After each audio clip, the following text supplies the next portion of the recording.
Hello guys, today I will be showing you how to create new user account on PC or laptop. If you find this video helpful, please do like and subscribe.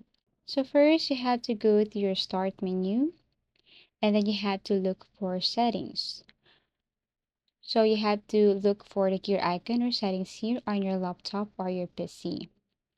Now you have to make sure that on your settings, you look for the account option. So let me tap this one first and then look for account. Tap on the account option right here. Click this one.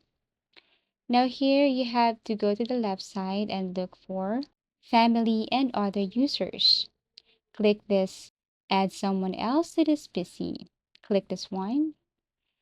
And then here you have to tap on I don't have this person sign in information.